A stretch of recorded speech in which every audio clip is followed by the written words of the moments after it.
itu nggak menjamin kamu itu visa kamu bisa granted gitu, Miss. Siap. Jadi untuk kerja sebenarnya satu hal, kemanapun kalian pergi tanpa seizin majikan, visamu itu nggak akan keluar. Jangankan ke Australia, ke New Zealand, ke Belanda, ke Jepang, kemanapun, ke Korea, ke Taiwan, kalau kamu tidak mendapatkan izin dari majikan, itu nggak dapat ya teman-teman ya. Jadi sekali lagi, saya ingin katakan bahwa nggak semudah itu. Terima kasih. Nah, terus gini Miss, kan aku tanyakan dianya itu mbaknya itu ke sini itu diundang, ada sponsornya itu pakai visa apa? Pakai visa turis subclass 600 ya, aku bilang gitu. Iya, yang triple entry. Terus Miss, meskipun visa udah di tangan, udah granted, tapi ntar dilihat di imigrasi dia itu bisa ditolak loh. Aku tuh kasihannya gini, ntar di sini ditolak, terus di Hong Kong udah rekor jelek, soalnya kabur dari majikan. Kalau sewaktu-waktu kita pengen ke Hong Kong lagi kan kasihan gitu, nggak bisa masuk gitu loh, Miss. Bener kan? Tapi dianya itu ngeyel banget, nggak tahu sekarang itu dianya mau kabur atau gimana, aku juga nggak tahu. Soalnya Facebooknya udah aku blokir. Soalnya bilangin kalau orang ngeyel itu susah, udah jatuh cinta itu susah. Dan satu hal, kita sebatas mengingatkan, kita tidak ada hak untuk kedepankan, dan biarkan dia menjadi dirinya sendiri, karena menyesal bukan kita. Kita sudah mengingatkan dan sudah di luar kemampuan kita untuk yang lainnya. Jadi nggak usah khawatir, lepaskan dan menlepaskan saja. Ya gini Miss ya, ini dari pesan moralnya gini, jangan mudah percaya dengan siapapun sekalipun itu bule, karena semua bule itu nggak semuanya baik. Ada juga yang bule yang kurang baik, takutnya dia itu scammer.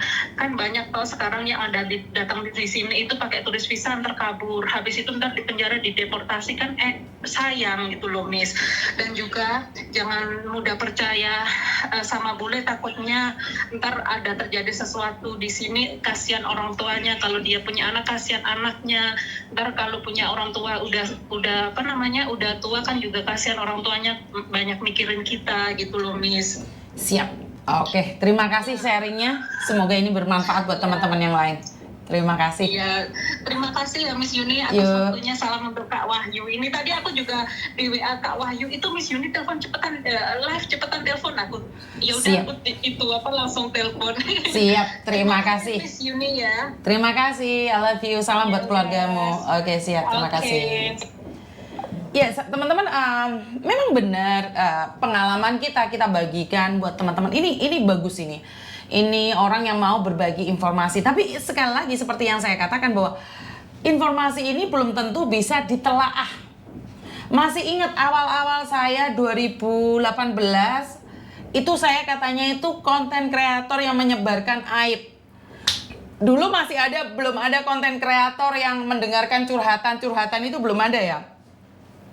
Terus mendengarkan, terus di-share itu belum ada ya. Kalau sekarang kan mereka nge-share, oh teman-teman sekarang ini ada kejadian seperti ini, seperti itu. Jadi sebenarnya itu adalah informasi. Dulu curhatannya itu di mana? Di media sosial, di TV, di radio ya. Nah, di konten saya ini kenapa? Karena bisa menyeimbangi. Karena saya sendiri seorang TKW, saya sendiri seorang pembantu, saya pernah ada di posisi kalian.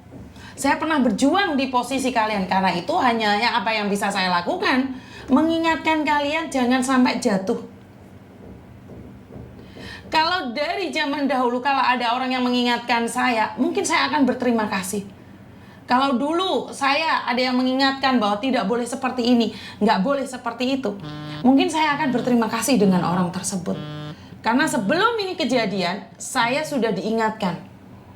Tapi karena konten saya sudah seolah-olah menjadi aib, saya masih inget banget seorang konten kreator dari negara lain, dari alam lain yang mengatakan bahwa saya nyebarin aib tentang kasusnya si Farouk itu loh.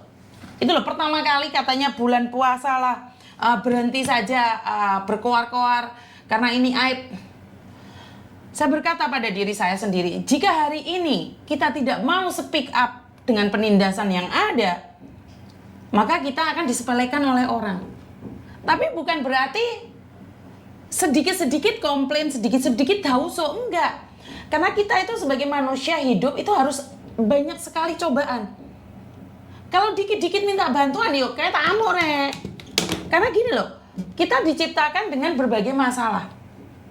Lah setiap saat titik-titik minta solusi, titik-titik minta solusi, yuk gregetan sing mau jauhi solusi. Dikeplai wong kan. Jadi sekali lagi kita selalu mengatakan bahwa kita lebih baik belajar nih.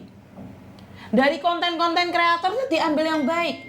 Tapi kalau konten kreator selalu mengajak, menghina, menyakiti, menjatuhkan, kalian sendiri harus pergi menghindar. Bukan berarti kalian nimbrung di situ. Kenapa sih? Kalian boleh tanyakan sama anak-anak online saya, yaitu Doremi ya. Doremi itu sekarang sudah nggak begitu peduli dengan orang ya. Dulu mereka tuh nangis-nangis saat saya dihina. Mereka itu langsung pasang tameng di depan sendiri. Akhirnya mereka ngedrop, kena mental. Saya bilang, kalau kamu ingin menjadi pisau yang tajam, kamu harus digesekkan sesama pisau, sesama barang tajam. Benar nggak? Diasah nggak sih? Kamu semakin diasah semakin tajam. Bukan untuk menyakiti, tapi untuk menjaga diri. Yang namanya Nadira, Yeni, sama siapa? Wahyu. Iku lek gak nangis gak ono meneh. Nangis saya setiap hari. Saat saya ditimpa masalah mereka nangis, saya bilang sama mereka, tak blok kalian. Akhirnya apa? Mereka sekarang kuat. Mereka bisa menahan emosi mereka saat saya dihina dan dimaki-maki. Karena saya tidak akan mengajak orang untuk tarung beserta anak-anak saya nggak pernah. Kalau saya mau menghadapi, saya hadapi sendiri. Saya nggak butuh orang lain. Kenapa, Mbak? Halo.